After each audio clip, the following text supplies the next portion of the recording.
معاملہ وہیں بگڑتا ہے جب ہم تعلیم صحیح ڈائریکشن میں نہیں دیتے ہیں. ہمارے یہاں آپ دیکھیے کہ ہمیں اسلام کی تعلیم کچھ اور لائنز پہ ملتی ہے جو اس کے پریکٹیکل اسپیکٹس ہیں، جو کہ سب سے بڑا حصہ ہے اسلام کا، اس کی طرف ہم بالکل توجہ نہیں دیتے. ہمیں جو ایجوکیٹ کرنے کا طریقہ ہے اور جو ڈائریکشن ہے ایجوکیٹ کرنے کی، وہ ہمیں نئے سرے سے انٹروڈیوس کرنا ہوگی. اور پھر ہمارے یہاں ایک بڑا اچھا تعلیم کا ذریعہ تھا کہ جو ارلی کلاسز ہیں ہماری، اس میں ہمارے اسلاف کی چھوٹی چھوٹی کہانیاں ہوتی تھیں، اور اس سے آدمی ٹیمپٹیشن لیتا تھا، اس سے انسپائر ہوتا تھا، اور ان سے انسپائر ہونے کے بعد ہم ایسپائر کرتے تھے کہ ویسے ہو جائیں. تو ویسے تو ہو نہیں سکتے، وہ تو بہت بڑے لوگ تھے، لیکن ایٹ لیسٹ کہیں ہاف وے تو پہنچ جائے بندہ. وہ ہم نے اپنے سلیبس سے غائب کر دیے. تو ہمیں یہ نئے سرے سے انٹروڈیوس کرانا ہوگا سلسلہ، اس پہ محنت کرنی ہوگی. لیکن ایک بات انکریجنگ ضرور ہے کہ اب ہم ایسے سوال اٹھانے لگے ہیں، سمجھ لیجئے کہ 50% پرابلم حل ہو گئی جب ہمیں احساس ہو گیا کہ غلطی کہاں ہے، اس کو ٹھیک کیسے کیا جائے. تو جب یہ احساس ہو جائے تو پھر ہم غلطی ٹھیک بھی کر لیتے ہیں. تو امید یہی رکھنی چاہیے کہ اب اس کی اصلاح بھی شروع ہو جائے گی. ٹھیک ہے جی. سر میرا آپ سے کوشچن یہ ہے کہ جب زندگی اللہ پاک نے دینی عبادات کے لیے ہی بنائی ہے، اگر ایسا ہے تو پھر انسان رزق کا شکوہ کیوں کرتا ہے؟ دیکھیے، پہلے تو ہمیں ایک بات جان لینی چاہیے کہ اللہ نے عبادت کے لیے پیدا کیا ہے. یہ عبادت تھوڑی سی مس انڈرسٹوڈ ہے. اس کو آپ اطاعت کے لیے سمجھیے کہ اللہ نے انسان کو اور جنات کو اپنی اطاعت کے لیے پیدا کیا، یوں سمجھ لیجیے آپ. یہ سمجھانے کے لیے کہہ رہا ہوں، ادروائز لفظ عبادت زیادہ صحیح ہے. تو جب تک کہ ہم اللہ کے سامنے سرنڈر نہیں کرتے ان ٹوٹو، اور صرف اس کی مانتے ہیں، اپنے دل کی نہیں مانتے، تو ہم پوری طرح عبادت کا حق ادا نہیں کر رہے. رزق کا شکوہ جب انسان اللہ کی اطاعت کرنے لگتا ہے پوری طرح اور اس کے سامنے ان ٹوٹو سرنڈر کر دیتا ہے، تو پھر اس کو رزق کی فکر نہیں ستاتی ہے. اور رب تعالیٰ غیب سے ذرائع پیدا کرتا ہے اس کو رزق پہنچانے کے. رزق کا شکوہ اسی وقت آتا ہے جب میں پوری طرح رب کی اطاعت نہیں کرتا یا ریاکاری میں چلا جاتا ہوں، تو وہاں پھر مجھے رزق کی فکر ہوتی ہے. ادروائز جب پوری طرح میں اس کی اطاعت کر رہا ہوں، اس کی بندگی کر رہا ہوں، اس کی عبادت کر رہا ہوں، تو میرے دل میں ایک یقین محکم ہوتا ہے کہ میرا رب رازق ہے اور اس نے مجھ سے رزق پرووائڈ کرنے کا وعدہ کیا ہے، اور وہ اپنے وعدے کا سچا ہے. وہ اپنے وعدے کو وہ سچ کر دکھائے گا. رزق رازق چونکہ میرا رب ہے تو مجھے رزق کی فکر نہیں کرنی. یہ میرا رب ہے جو میرے بندوبست کر دے گا. تو جب یہ یقین آ جاتا ہے تو زبان پہ شکوہ نہیں. جی میرا شاہ صاحب سے یہ سوال ہے کہ سر اس وقت ہماری سوسائٹی کا، اس دنیا کا جو سب سے بڑا مسئلہ ہے وہ پاورٹی ہے. روزانہ 8,000 بچے بھوک سے مر جاتے ہیں، اور جب ہم سوسائٹی میں ریسورسز کی اس ان ایکول ڈسٹریبیوشن کی بات کرتے ہیں تو ہمارے عام طور پر خیال کیا جاتا ہے کہ اس کا ذمہ دار کیپٹلزم ہے. چند لوگوں کے غاصبانہ قبضے کی وجہ سے میجورٹی لوگوں کو ان کے بنیادی حقوق نہیں مل پاتے. 2017 کی ایک رپورٹ کے مطابق ورلڈ کے جو 50% ریسورسز ہیں ان پہ صرف 61 بلینئرز کا قبضہ ہے. اور دوسری طرف قرآن مجید میں اللہ تعالیٰ یہ ارشاد فرماتے ہیں کہ ہم نے ہر شخص کا رزق جو ہے معین کر دیا ہے. تو اگر ہر شخص کا رزق لکھ دیا گیا ہے تو کیسے کوئی دوسرا انسان اس کا رزق چھین سکتا ہے؟ اگر ہم اس تناظر میں دیکھتے ہیں تو پھر تھر اور افریقہ میں بھوک سے مرنے والے بچوں کا جو ہے نا وہ ان کی قسمت میں لکھا گیا ہے، نہ کہ کیپٹلزم اس کا قصوروار ہے. تو اس بارے میں آپ کیا کہیں گے؟ یہ دنیا اس کی مثال بالکل ایسی ہی ہے جیسی جگسا پزل ہوتا ہے. جگسا پزل میں بڑے بڑے پیسز بھی ہوتے ہیں، درمیانے سائز کے بھی ہوتے ہیں، چھوٹے بھی اور ٹائنی بھی، لیکن ہر حصہ امپورٹنٹ ہوتا ہے کہ اگر ایک ٹائنی پارٹ گم ہو جائے تو ہماری وہ شکل پوری مکمل نہیں ہوگی. رب تعالیٰ کی یہ دنیا پاٹ پوری کی طرح بھی ہے کہ جہاں ہر رنگ اور ہر خوشبو کے پھول کی پتیاں موجود ہیں وہاں پہ. تو اس دنیا میں امیر بھی ملیں گے، ہائر مڈل کلاس بھی ملے گی، مڈل کلاس بھی، لوور مڈل کلاس، اور وہ بھی جو لیس فارچونیٹ لوگ ہیں. تو یہ سب مل کے دنیا بنی ہے. ہر انسان کو اللہ تعالیٰ رزق دیتا ہے، ضرور دیتا ہے، لیکن جس انداز میں ہم زندہ رہنا چاہتے ہیں وہ ہماری جو بیرسٹ ضرورتیں ہیں زندہ رہنے کی، اس سے اوپر کے لیول میں آنا چاہتے ہیں. اس کے لیے تو رب کا ایک فرمان ہے کہ ہر انسان کو وہی کچھ ملتا ہے جس کے لیے وہ کوشش کرتا ہے. جو بیرسٹ منیمم لیول ہے وہ تو گارنٹیڈ ہے، وہ مل جائے گا انسان کو، اللہ تعالیٰ فراہم کر دے گا. لیکن اگر ہم اس سے زیادہ آسائش کے ساتھ زندگی گزارنا چاہتے ہیں تو اس کے لیے ہمیں محنت کرنا پڑے گی. باقی جو ایکول ڈسٹریبیوشن آف ویلتھ کی بات ہے، انسان نے ایک سسٹم بنایا تھا جس کو کمیونزم بھی کہا، سوشلزم بھی کہا گیا. 60 سال سے زیادہ نہیں چل پایا، اس لیے کہ ان نیچرل ہے کہ ہر آدمی کے ہاتھ میں اگر ایکول ریوارڈ دے دیں گے آپ تو زیادہ محنت کرنے والا وہ محروم ہو گیا اپنے حق سے. میری طرح جو کام ہی نہیں کرتے وہ بغیر کام کیے زیادہ محنت کرنے والے کے برابر پہنچ گیا، تو ان نیچرل ہو گیا. بیرسٹ منیمم ریکوائرمنٹ رب کا وعدہ ہے، وہ رزق فراہم کرتا ہے. لیکن اگر ہم اس سے اوپر کی زندگی میں جانا چاہتے ہیں جہاں آسائش ہیں تو وہاں ہمیں کام کرنا ہوگا. کل کو تو یہ ہو جائے گا کہ ایک بچہ میری طرح کلاس 2 سے بھاگ گیا، دوبارہ اسکول نہیں گیا کبھی. دوسرا محنت کرتا رہا اور اس نے پی ایچ ڈی کیا، وہ بھی اسی لیول پر کام کر رہا ہے جو پی ایچ ڈی ہے، اور میں بھی اسی لیول پہ کام کر رہا ہوں، یکساں کما رہے ہیں. تو محنت کون کرے گا اور پڑھے گا کون؟ تو وہ ان نیچرل ہو جائے گا نا. تو اس لیے یہ آپ کو تقسیم دکھائی دیتی ہے. اور باقی یہ رہ گئی بات پاورٹی کی، تو یہ ریلیٹیو ٹرم ہے پاورٹی. یہاں کسی پروگرام میں نے ایک عرض کیا تھا کہ جناب حضرت علی کرم اللہ وجہہ کا ایک فرمان ہے کہ میں نے اپنی ضرورتیں اتنی کم کر لیں کہ میں امیر ہو گیا.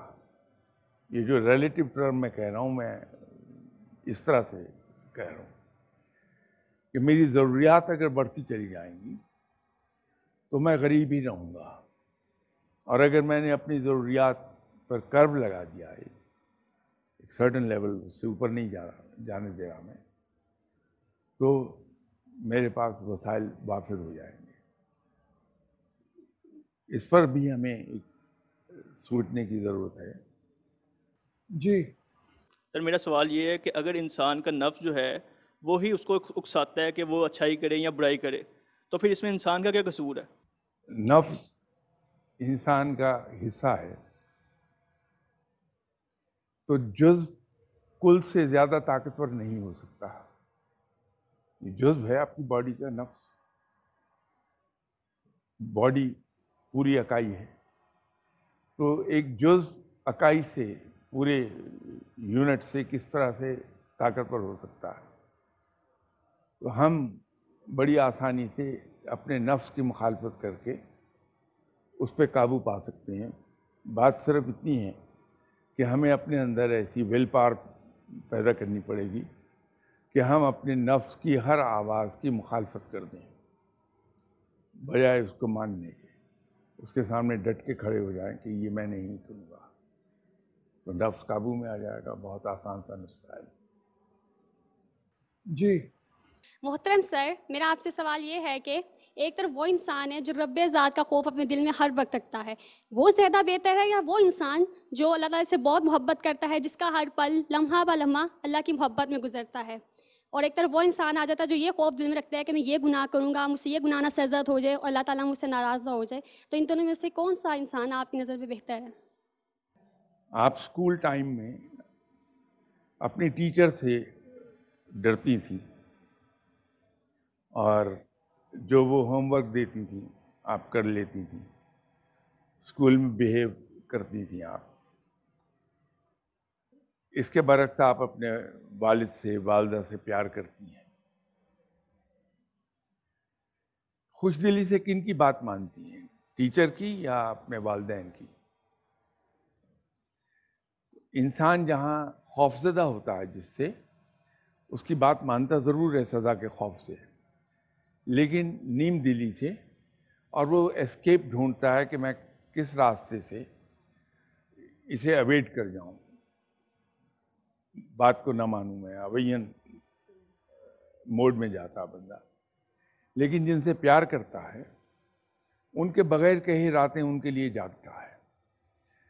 تو رب تعالیٰ سے اگر ہم پیار کرتے ہیں تو خوف تو وہاں بھی ہے، اس کے قہار و جبار ہونے کا، لیکن اس سے بڑا خوف ہے جو آپ نے خود فرمایا کہ یہ خوف ہے کہ وہ ہم سے ناراض نہ ہو جائے، جبکہ پہلے والے میں ڈر صرف اتنا ہے کہ سزا ملے گی۔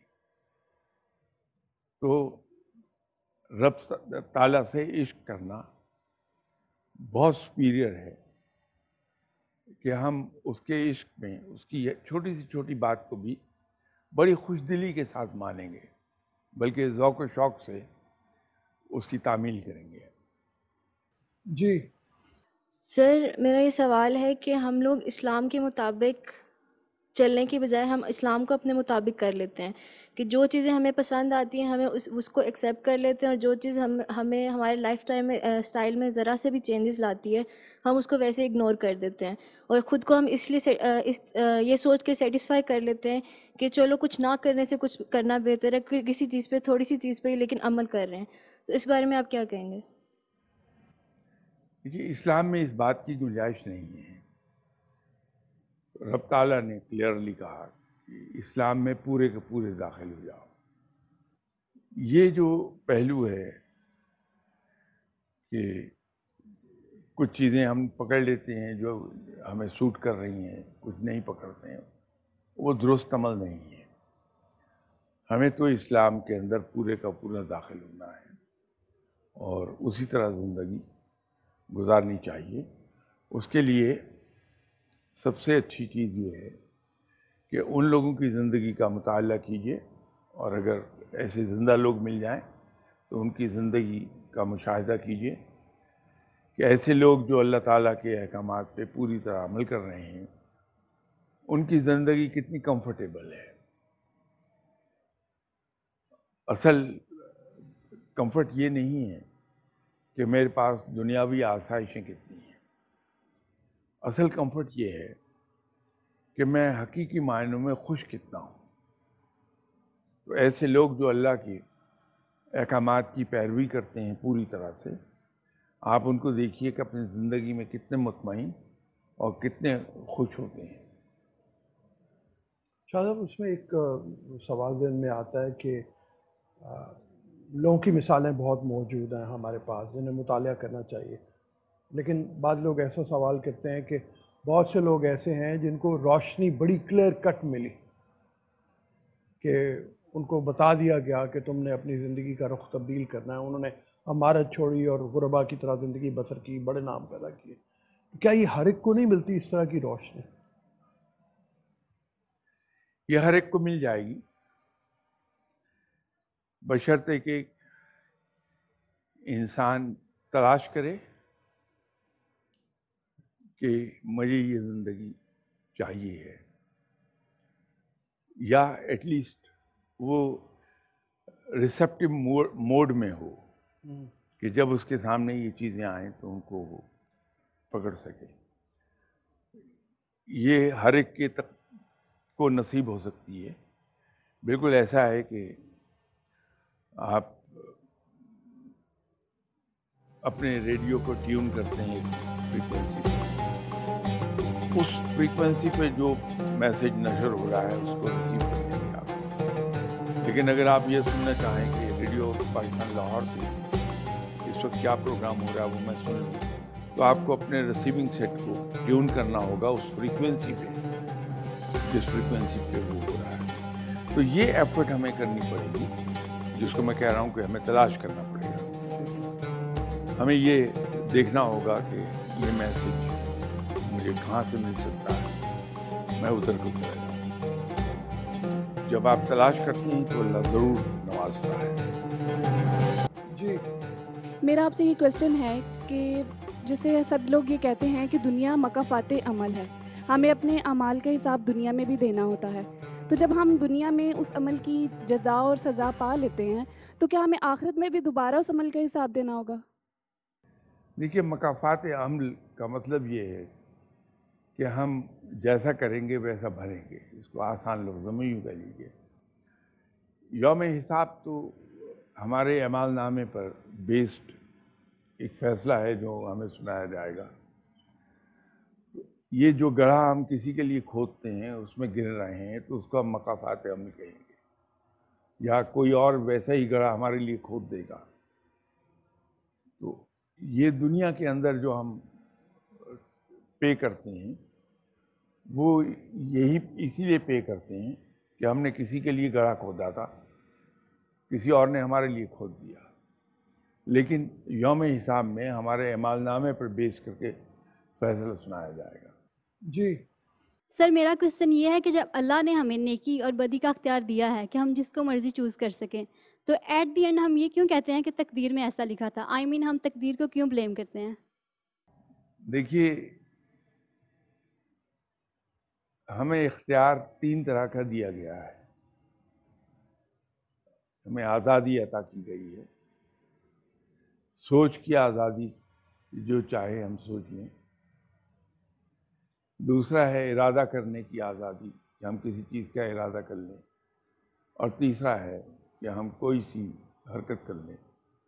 اگر میرے ذہن میں ایک خیال آتا ہے، سوچتا ہوں میں کہ میں یہ چوری کر لوں، یہ میری سوچ ہے، مجھے کوئی فرشتہ منع نہیں کرنے آئے گا کہ میں یہ نہ سوچوں. یہ سوچنے کے بعد میں ارادہ کرتا ہوں کہ میں اسے لے جاؤں گا اٹھا کے، اور فائنلی میں آنکھ بچا کے یہ لے جاتا ہوں. کوئی فرشتہ نہیں روکے گا مجھے. اللہ تعالیٰ نے یہ آزادی تو مجھے عطا فرمائی ہے.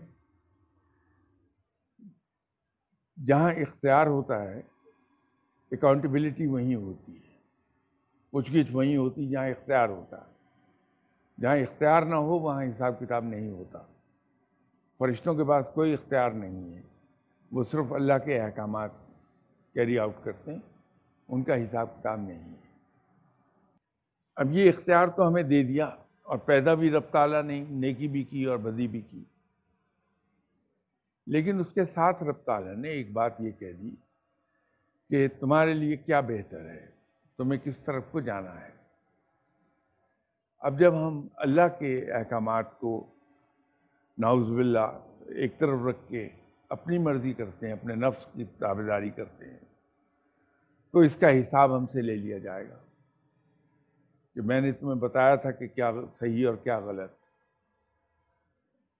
تو تم نے میرے احکامات کے خلاف بدی کیوں چنی، اس کی سزا مل جائے گی ہمیں۔ تو اختیار تو ضرور ہے، بالکل صحیح کہہ رہے ہیں آپ، اور نیکی اور بدی پیدا بھی رب نے کی ہے، لیکن اس کے ساتھ ساتھ رب نے یہ بھی ہمیں بتا دیا کیا اچھا اور کیا برا اور ہمیں کیا کرنا ہے، یہ بھی کہہ دیا۔ تو جب ہم اس حکم کی کہ کیا کرنا ہے اس کی خلاف ورزی کریں گے تو اس کی سزا پائیں گے۔ جی سر، میرا سوال یہ ہے کہ ہر بار گناہ کرنے کے بعد اللہ تعالیٰ سے معافی مانگنا کیسا ہے، اور پھر موت کی حقیقت کو سمجھا کیسے جائے؟ اللہ توبہ قبول فرمانے والا ہے، معاف کرنے والا ہے، یقیناً معاف کر دیتا ہے۔ ہم دن میں 1000 بار بھی توبہ کریں، معافی مانگیں تو معاف فرما دے گا، وہ اتنا بڑا ہے۔ لیکن اگر میں اس امید پر یا اس خیال سے گناہ کروں کہ میں گناہ کر لیتا ہوں بعد میں توبہ کر لوں گا، تو وہ انتہائی بڑا گناہ کر رہا ہوں۔ لیکن اگر اپنی طبیعت پر جبر کرنے کے باوجود، اپنے آپ کو روکنے کے باوجود میں انسانی فطرت سے مجبور ہو کہ مجھ سے کوئی گناہ ہو جاتا، گناہ کرتا نہیں ہوں، گناہ ہو جاتا ہے، اس کے لیے میں اللہ سے معافی مانگتا ہوں، وہ معاف کر دیا جائے گا۔ ایک سوال یہ کسی نے بھیجا ہے کہ صرف موت کے ڈر سے اگر کوئی اچھے کام کر رہا ہے تو اس کو اس کا پھل ملے گا، اس کی نیکی کا اجر ملے گا، اس لیے کہ اس نے صرف ڈر کی وجہ سے کیا ہے، ویسے شاید اس کے اندر نیکی کا جذبہ موجود نہیں ہے۔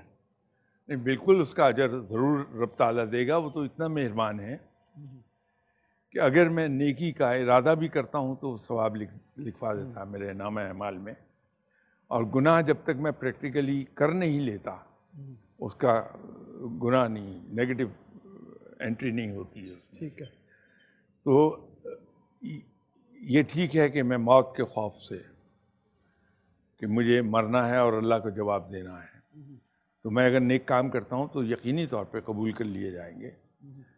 لیکن اس سے افضل یہ ہے کہ میں اگر یہ سوچ لوں کہ میرے رب نے یہی حکم دیا ہے کہ میں یہ ایسے نیک کام کروں، وہ اس سے زیادہ بہتر ہے، اور یہ اس سے بھی زیادہ بہتر ہے کہ چونکہ میرے رب کو یہ پسند ہے میں یہ کرتا ہوں، اس کا اجر کیا دیتا ہے یہ میرے رب پر ہے، تو وہ سب میں افضل ہے۔ سر، میرا آپ سے تقدیر کے متعلق ایک کویسچن ہے۔ جس طرح ایک انسان دنیا میں آتا ہے، ہم کہتے ہیں کہ اس کی تقدیر جو ہے وہ پہلے سے لکھ دی جاتی ہے۔ جس طرح کوئی ایک ایگزامپل لیں، ایک انسان پہلے کچے مکانوں میں رہتا ہے، پھر 4 سالوں بعد وہ ایک بزنس مین بن جاتے ہیں، ہم کہتے ہیں اس کی قسمت تھی۔ پھر دعا کا اور قسمت کا آپس میں کیا ریلیشن شپ ہے؟ پھر ہم دعا کیوں مانگتے ہیں؟ دیکھیے، تقدیر تو ایک لفظ ہے جو ہم کہتے ہیں، لیکن اسی تقدیر کے 2 حصے ہیں۔ ایک تقدیر مبرم ہے جو which is a very small part of total تقدیر، اور ایک تقدیر معلق ہے، وہ میجر پارٹ آف تقدیر ہے۔ یہ جو تقدیر مبرم ہے اس میں شامل ہے کہ زندگی اور موت، عزت اور ذلت، اولاد، رزق، لیکن اس کے علاوہ جتنی چیزیں ہیں ان کا تعلق تقدیر معلق سے ہے، یا یوں کہہ لیجیے کہ وہ انسان اپنی محنت اور تدبیر اور عقل کے ذریعے سے جو ایفرٹ کرتا ہے انسان، اس کے نتیجے میں اللہ تعالیٰ ویسا ہی انعام اسے عطا کرتا ہے، تو محنت سے کئی گنا بڑھا کر اس کا اجر عطا فرما دیتا ہے۔ جس تقدیر کا ہم کہتے ہیں کہ اس پر بس نہیں چلتا، وہ تقدیر مبرم ہے کہ موت کا وقت، موت کا طریقہ اور موت کا مقام یہ تینوں چیزیں معین ہیں. ہر انسان کو اپنے وقت پر چلے جانا ہے.